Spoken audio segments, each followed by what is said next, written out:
Hi, this is Kendall Boyson, professional life and recovery coach, and you're listening to Encouragementology, the practice of instilling hope. Hi there. Thanks for joining me. On this show, we are committed to paying attention, not just to me, but to our own minds, thoughts, emotions, and behaviors.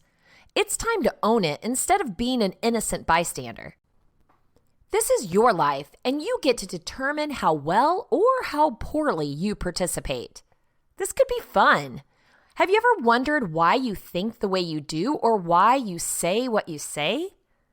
Have you ever stopped to consider how that thinking and verbalization could impact others?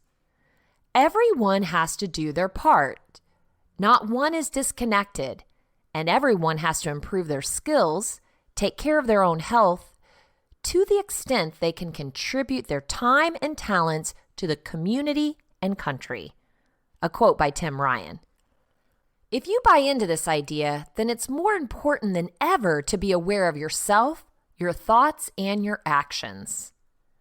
There are so many thoughts and opinions flying around, and if you want to stay true to yourself, you find yourself bobbing and weaving, ducking the loaded viewpoint bombs until you can get to a safe place and sit down with your own ideas. I'm all about embracing other viewpoints, and I would never claim to know it all, or even be well-versed on most topics.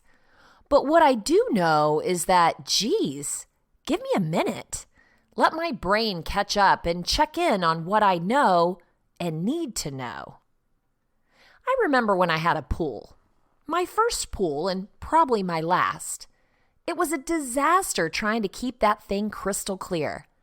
I went from pool place to pool place, looking for that secret recipe, only to get more frustrated and further from sparkling blue water. I decided to give it one more go before I bought lily pads and frogs to add to my swamp. At the last pool place I planned on visiting, a young man came to the counter who couldn't have been more than 18. I felt defeated, but was committed to trying anything. Well, shazam! His recipe worked, and we enjoyed the rest of the summer splashing about in clean or thoughtfully treated water. I tell you this story because I remember being overwhelmed with all the ideas and advice and ready to throw in the towel. It's easy to do when everyone has their own ideas that they're ready to share with fervor.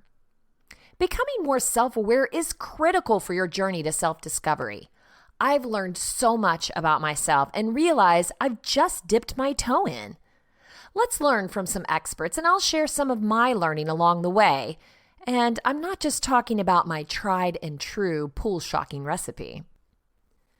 Nicole Spector gets us started with what is self-awareness? How can you cultivate it? Found at NBCnews.com. Let's time travel for a moment back to, say, the year 1100. We're sitting at our wooden bench with our goose quill, composing a list of traits we deem to be indisputably good in a friend, a lover, colleague, or family member. What are some of the things we might put on this old timely list? Probably words like kind, loyal, generous, and patient, just to name a few. Now let's return to the present day. We're sitting or standing at our desk, typing up that very list. We'd probably jot down the same virtues we had scribbled down in 1100, but we might add some relatively new concepts. On my list, I would certainly add self-aware as a quality of a person I want in my life and a person I'd like to be. But what does it mean to be self-aware? How did self-awareness emerge as a trait, and how do you cultivate it? Self-awareness centers on recognizing and managing our emotions. The term self-awareness can likely be tracked back to Freud and Jung, but in the modern parallels, I think it's arrived back on the radar about the time Daniel Goleman published Emotional Intelligence, nearly 2 decades ago. In effect, self-awareness is the recognition of one's own emotional state at any given point. This comes from clinical psychologist and author John Duffy. The argument suggests that we are far too often wholly unaware of the emotional state which we currently live in, and the degree to which that state influences our behaviors and our thought processes. To the degree that we can manage our emotional states, we're better able to manage these other elements of our lives as well. Amy McManus, a marriage and family therapist, adds that self-awareness is also the ability to look at your own words and actions from a perspective outside of yourself, to see yourself as others see you. In this sense, we can see how self-awareness is a way of introspection that doesn't shut the world out, but rather brings it in for assessment against one's own feelings and behaviors. It entails, as Katie Kreimer, a licensed clinical social worker, describes, metacognition, the ability to think about thinking, and implies that the ability to recognize ourselves as we see ourselves, but also to understand how others may see us based on what we know about human behavior. I can't count how many times I've dismissed people by declaring them not self-aware. I say this like I'm positively teeming with this metacognition ability. I might be wrong about just how self-aware I am, because many of us are. Social scientists have discovered that people often grossly overestimate their level of self-awareness. This comes from Tara Well, Associate Professor of Psychology at Barnard College. Many people feel that they know and understand themselves much better than they actually do. They may even have avoided building self-awareness because it involves looking at oneself as honestly as possible, and this can often invoke feelings of shame that can be difficult to handle. Self-awareness is a vital skill in fulfilling life. In any case, self-awareness is an important practice to develop.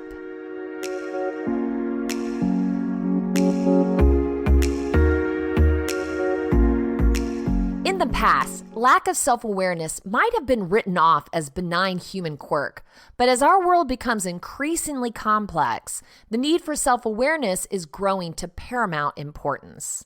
Self-awareness may be the most vital skill we have to navigate our future challenges. Duffy adds that if you can manage your own emotions, you're more likely able to exert an impact on emotional vibe of a family, a work situation, or a social encounter. All of that is to say, self-awareness can be incredibly useful in driving a more aware, fulfilled life. So here are some tips to cultivate self-awareness. Number 1, be curious about who you are. To be self-aware, a person needs to be more curious about themselves, says Anna Jovanovic, psychologist and life coach at Parenting Pod. Our minds and bodies are territories for which we have yet to build roadmaps. Every person has some roads they do not wish to take, and some roads they feel are worth exploring. How far you'll go in your journey of understanding yourself depends on what you're ready to explore and experience.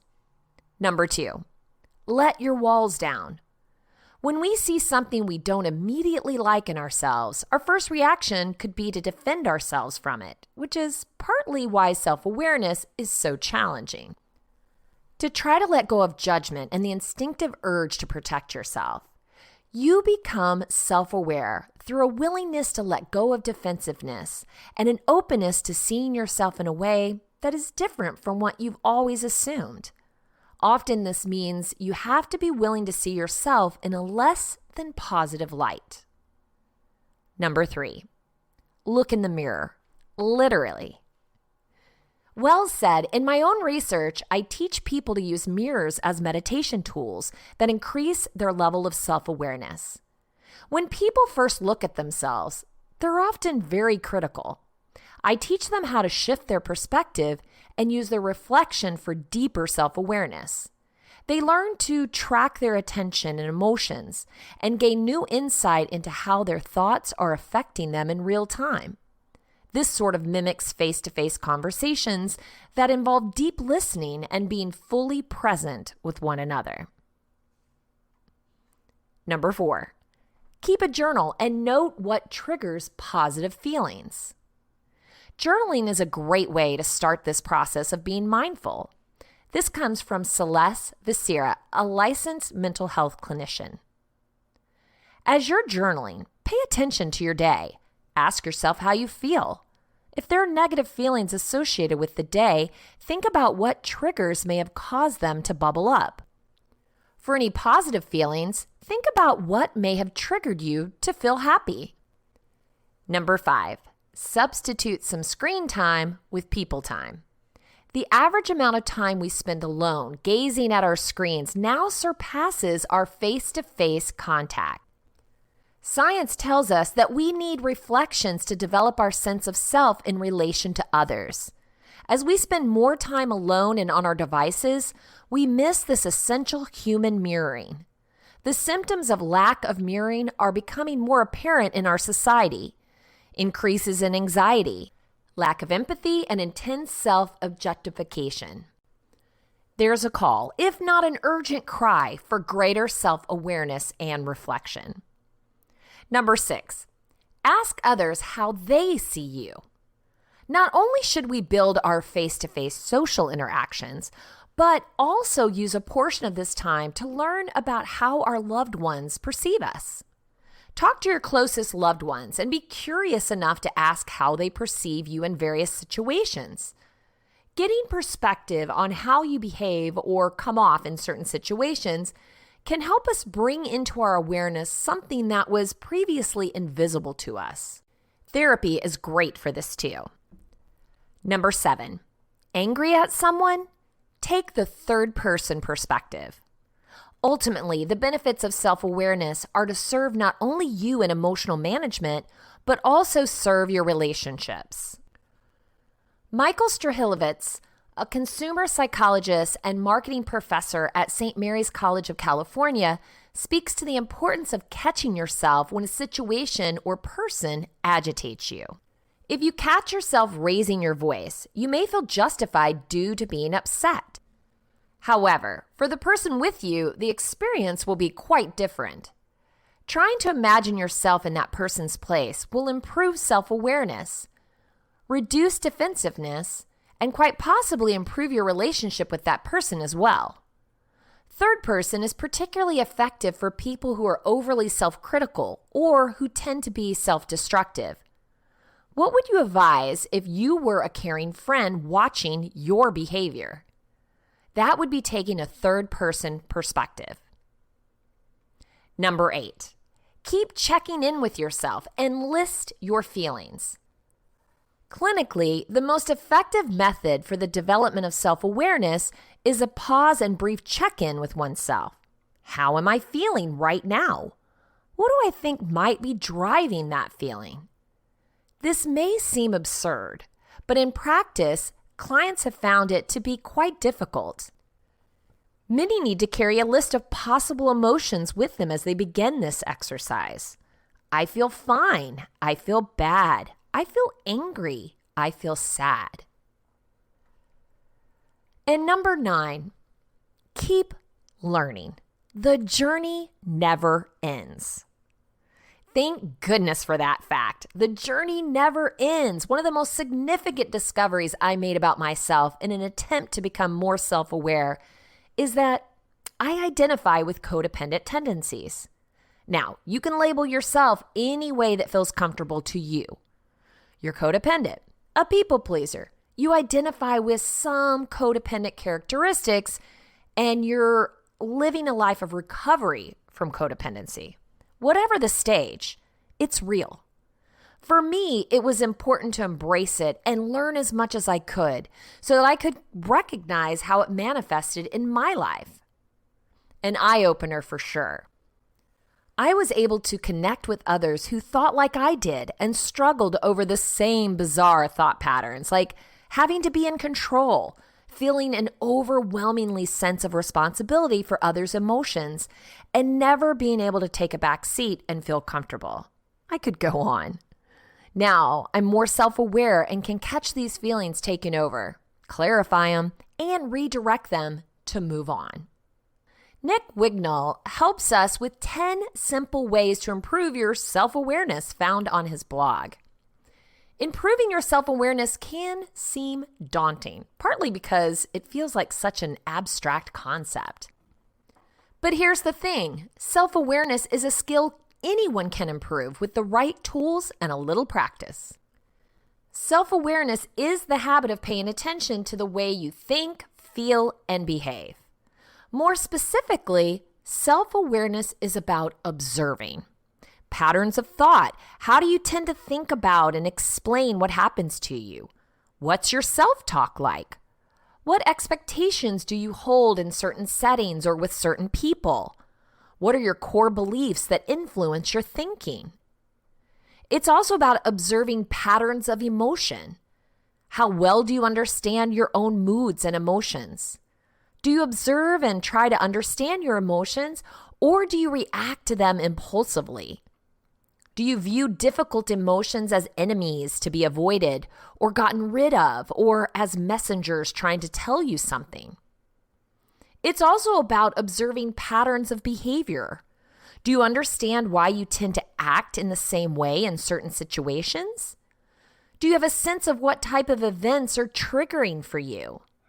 Do you understand what motivates your behaviors or leads to self-sabotage? Put another way, self-awareness means learning to be curious about your mind. It's hard to overstate the benefits of self-awareness, but there are a few of the most common positive effects that come from increasing your self-awareness. Better relationships. It's difficult to ask for what you want and need in a relationship or set healthy boundaries when you're not very clear about it yourself. For example, how well do you know your personal values? Often the best way to improve any relationship is by trying to become more self-aware. You can also benefit from calmer moods. How you consistently feel emotionally depends on how you think. If you have a habit of chronic worry, for example, you're very likely to feel anxious all the time. But when you improve your self-awareness, you learn to understand the relationship between your thinking and your moods. This makes it much easier to regulate your emotions effectively and balance your moods. You can also benefit from clearer thinking and better decision-making. Poor decision-making often comes from muddled thinking and unchecked emotional reactions. When you become more aware of your habits and thoughts and feelings, you can more easily distinguish between short-term impulses or desires and long-term values and goals. You can also benefit from increased productivity. The most common cause of procrastination and poor productivity isn't a lack of effort or commitment. It's interference from ourselves. When we struggle to get to work, it's usually because on some level, our own thoughts, emotions, or habits are getting in the way. Improving self-awareness can help eliminate many of these hidden obstacles to productivity.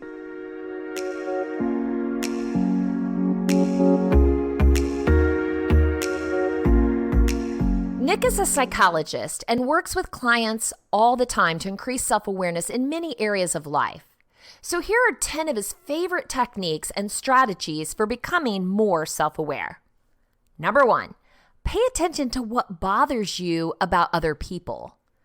Often the things that irritate us the most in other people are a reflection of some quality we dislike in ourselves. We all have aspects of ourselves that we're not proud of. A tendency to lie or bend the truth a little too often, for example. Or maybe you avoid conflict like the plague and struggle to set boundaries. But if you don't know how to change these things or don't believe it's possible, it's easy to end up ignoring them or living in denial. And while ignorance can feel like bliss, it isn't really. Not in the long term. So whenever someone does something that seems particularly annoying or irritating to you, ask yourself, could this be a reflection of something in me that I dislike? Do I do some version of that? Number 2, meditate on your mind.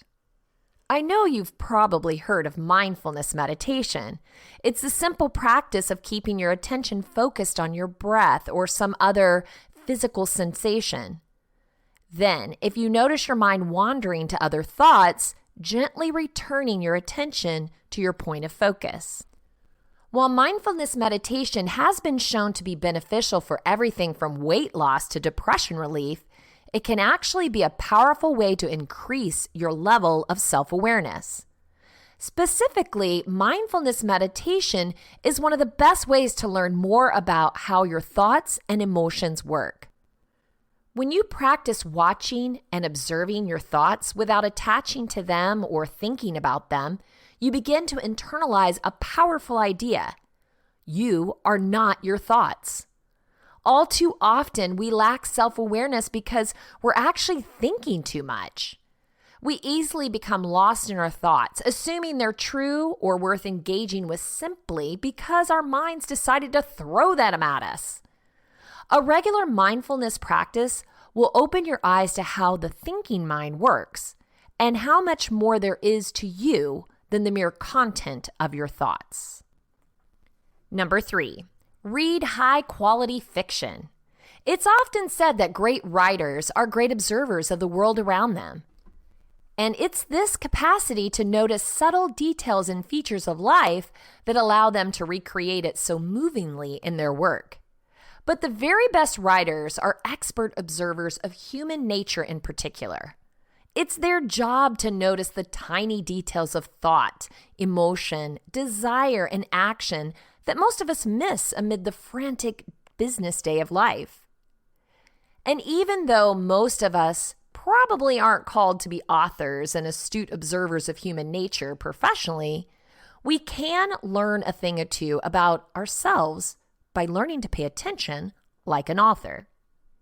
By describing people carefully, good fiction teaches us how to think about people carefully and with compassion. And the better we are at observing others, the more likely we are to look at ourselves the same way. So spend 30 minutes sometime and come up with a list of good fiction you've been meaning to read, or ask a friend to recommend a few of their favorites. Number 4, identify your emotional kryptonite. Nobody likes to feel sad, anxious, ashamed, or any other kind of difficult emotion. This is understandable since they feel bad, sometimes even painful. And while we all recoil from painful emotions, each of us tends to have one particular emotion that we especially dislike and try to avoid. A common pattern is for people to do anything to avoid feeling sad. They'll go to extraordinary, sometimes harmful lengths to distract themselves or numb out that specific feeling of sadness, even if it means intensifying other painful emotions like anxiety, shame, or guilt. Nick said, for example, I had a client just recently who discovered that part of the reason she struggled with social anxiety was that she worried constantly that people were judging her. Specifically, she worried that they could tell she drank too much and were judging her for that. When Nick asked her about her drinking, they eventually discovered that even though drinking was causing her a lot of shame and anxiety, to her, it was worth it because it was the only way she knew how to distract herself from sadness in her life. So even though anxiety was the obvious emotion she was struggling with, she eventually became self-aware enough to realize that sadness was the emotion at the root of her struggle. We all have certain emotions that we especially dislike, our emotional kryptonite.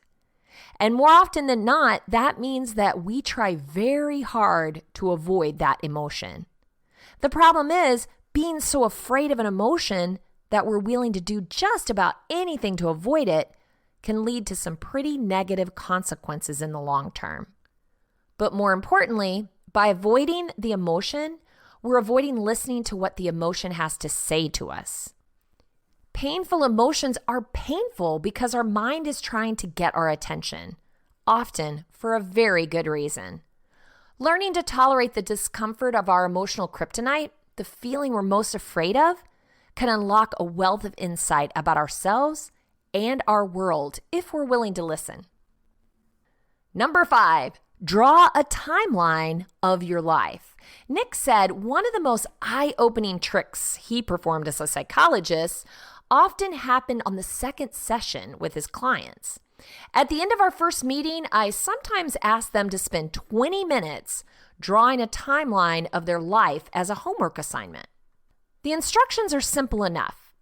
Sit down with a blank piece of paper and pencil. Starting with your birth, mark the major events in your life along the timeline. Be sure to think about events that are especially impactful, whether they appear big or small, positive or negative. Inevitably, people came back and said some version of, "That sounded like the dumbest exercise ever, but I was shocked at how much I realized about myself." In particular, many people are able to make sense of or get a new perspective on an especially distressing or difficult time by seeing that specific period in context. Being able to think developmentally and in context is a key to self-awareness.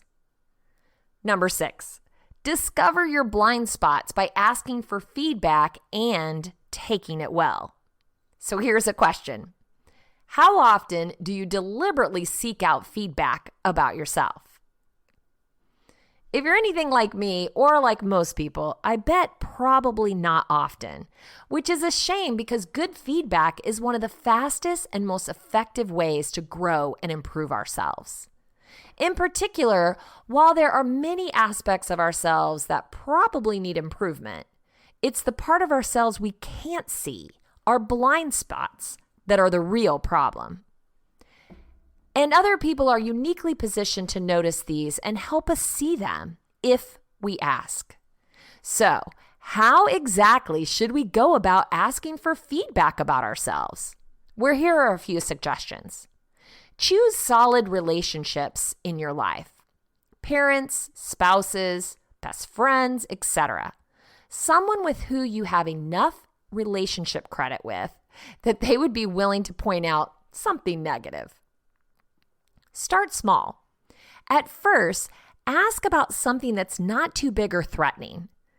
This is about building up to the other person's confidence that you can take criticism well.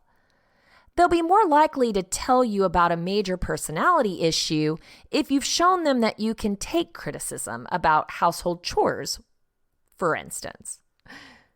And then take criticism well. Avoid defensiveness at all costs. Anticipate that you're not going to feel wonderful at the moment someone points out a flaw, and that's okay. It's normal to feel that way. Try your best to simply acknowledge their feedback and thank them for giving it. Number 7, do some micro travel. New places and strange environments get us out of our routines and force us to become more self-aware.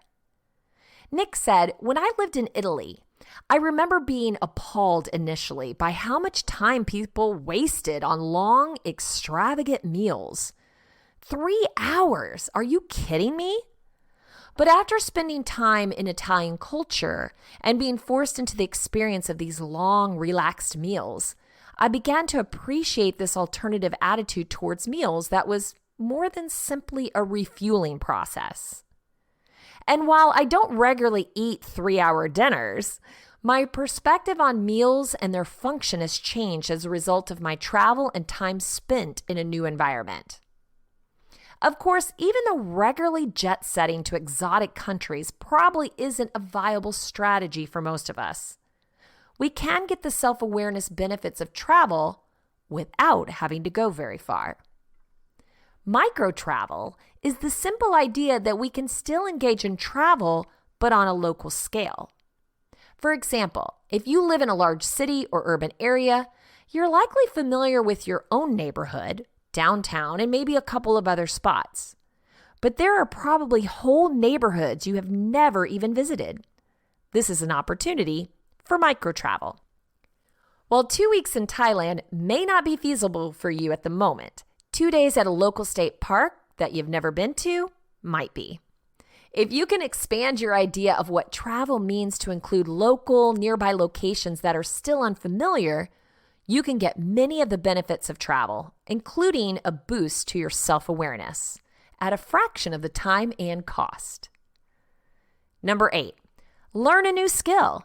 Just like traveling forces us to become more self-aware by throwing us into novel situations, learning something new increases self-awareness by forcing us to think and act in novel ways.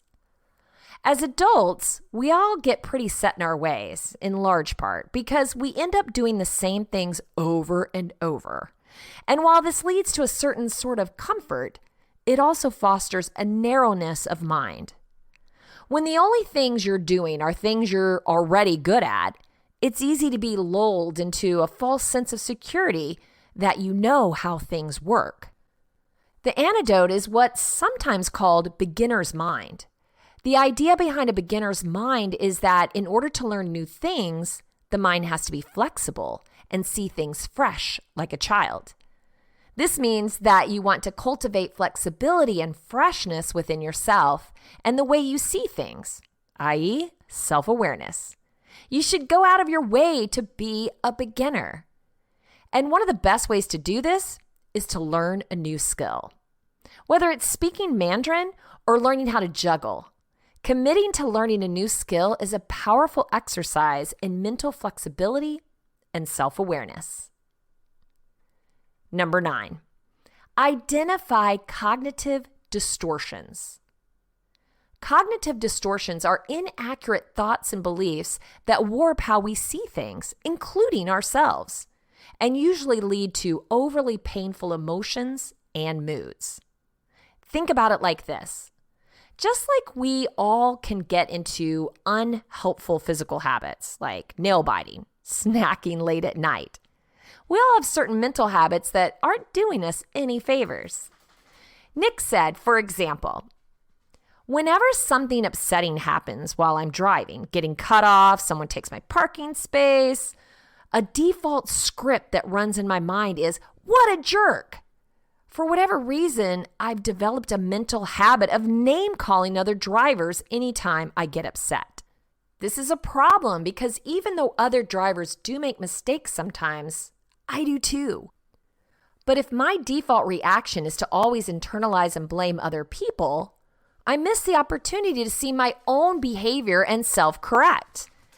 If every time I get cut off, I tell myself that the person cutting me off is a jerk and should be a more considerate driver, I may miss the fact that I chronically drive too slow in the passing lane because I'm always talking to my wife and not very aware of how I'm driving. You see what I mean? And number 10, make time to clarify your values. Here's a somewhat intimidating question. How often do you make time to deliberately consider your values and ideals?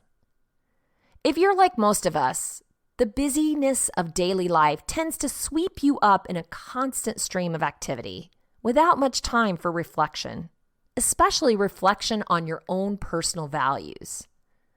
So it isn't any surprise that you have a difficult time reaching your goals and finding satisfaction when you don't spend any time contemplating what that would even look like. What's more, it's probably not surprising that we end up chasing artificial goals that culture and society tell us are important, like a nice car, big house, trim waistline, Ivy League schools, but that we don't necessarily find genuinely meaningful and important. A special form of self-awareness involves becoming aware of and clear about the things that really matter to us. Why am I here? What am I called to do? What makes for a fulfilling life that I can be truly proud of? These are big questions. And while they sound intimidating, that's probably because we don't spend much quality time actually considering them. I love how a shift in perspective can completely change the way you see a challenge or an outcome.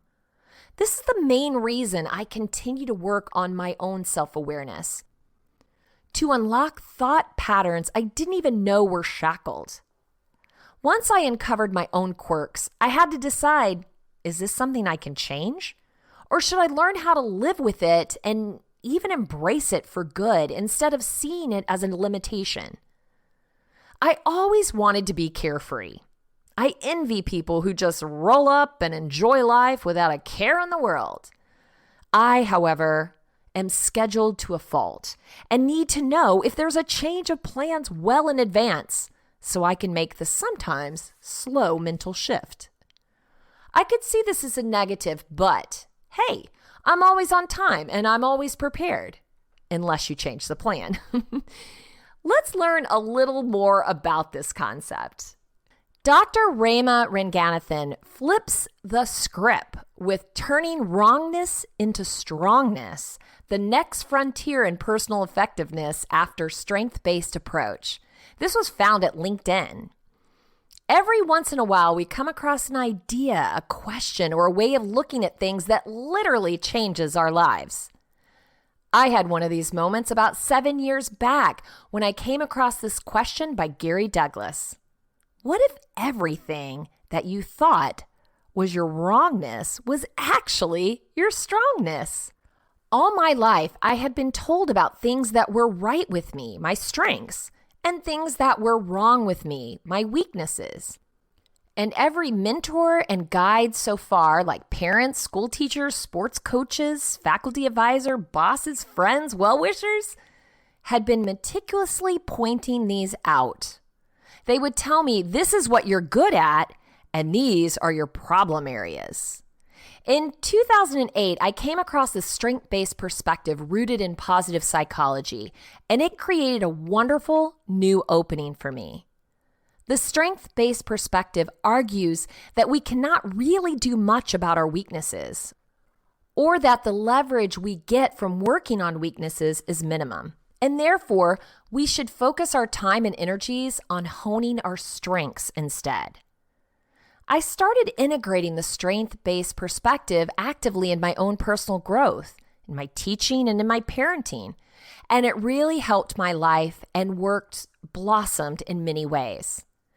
The wrongness to strongness approach, however, goes beyond the classical strength-based approach. This approach invites us to look at ourselves in a radically new way, a way in which there is nothing ever inherently wrong with us, a paradigm in which everything that we thought was wrongness was just an area of difference, a facet of our character, personality, or ability that was so outside the normal, the average, the commonplace, that it seemed wrong. It seemed like a problem. And because it seemed wrong or like a problem, and because that was the narrative in which people gave us feedback about it, we ourselves started believing deep inside of us that it's actually a wrongness or a problem area in our life. Dr. Ranganathan said, in my own experience, there are two parts to this journey. Number one, non-judgment and acceptance of self as we are with our quirks and our differences. And number two, embracing and leveraging these differences as unique gifts to create the change, impact, or beauty we would like to. Let's listen to more from her. Let's take a look at the word norm. It actually comes from normal. And the word normal, technical definition, comes from the bell-shaped curve of normalcy. So you take lots of people, lots of mountains, lots of trees, lots of anything, and plot them on a graph based on some parameter on your x and on your y-axis, and there's going to be a bell-shaped curve. And whatever you're plotting is going to fall either within the curve towards the center, in which case you say this is a normal tree, a normal mountain, and we don't use the word normal, but we use the word typical there, right? Typical tree, typical mountain, typical river. Or it's a different, it's very big, it's very small, it's very fast, it's very slow, it's very dry, it's very green, it's very brown, it's different. Same thing with human beings. We plot human beings on various parameters, on intelligence, on height, on weight, on fluency of speaking, on emotional intelligence, on spontaneity, on creativity, whatever the parameter, on talkativeness. And we plot ourselves and we plot human beings, and there's a bell-shaped curve. And if you're somewhere towards the middle, you say you're normal.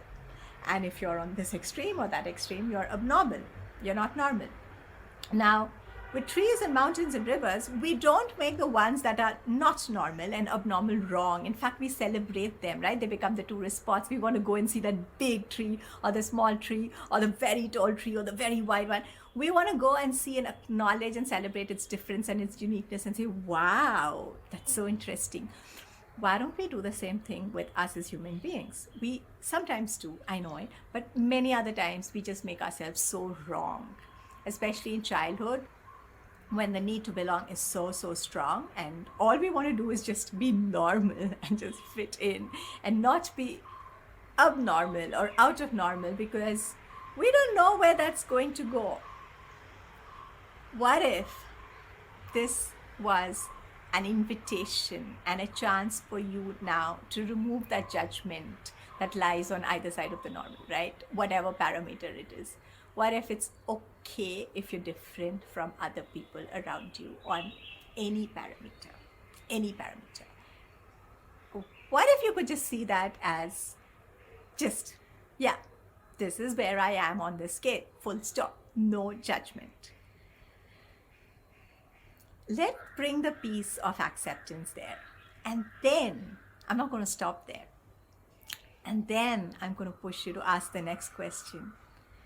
This thing or this parameter on which I am so different from other people, can this be a gift? Can this be something I can celebrate? Can this be a talent or a strength that I can leverage? Can this become my USP? Can this be one of the tools, strengths, or foundations that I can use to create something that nobody else has created before, to build a business that nobody else has ever built before, to create a piece of art or a new way of thinking or a new form of education or a new modality that nobody else has done before, because nobody else was me before I came along with my uniqueness and my weirdness and my abnormality and the parameters on which I am outside the normal curve. So this is really an invitation for you to take all those parts of you and all the awarenesses and all the points at which you know that you're different from others, and you've been told, sometimes on your face, sometimes behind your back, sometimes in whispers, sometimes loudly, sometimes in shaming voices, sometimes with doubtful, oh no, why are you so different? Why can't you be like others? Why can't you just be normal? Take all of that, acknowledge all those differences, put it in front of you and look at it and say, okay, this is who I am. Different in these ways, similar or in the norm in these ways, and this is me. This is the portfolio of me. And then start looking at what is the USP, what can be the USP of this portfolio, this bunch of differences and similarities that comprise me.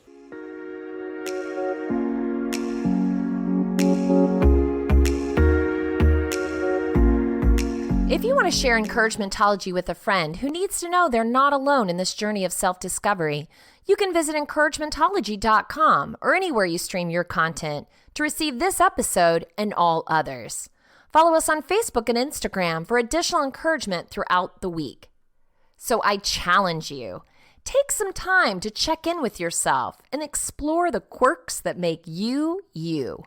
Leverage those very differences as your unique strengths.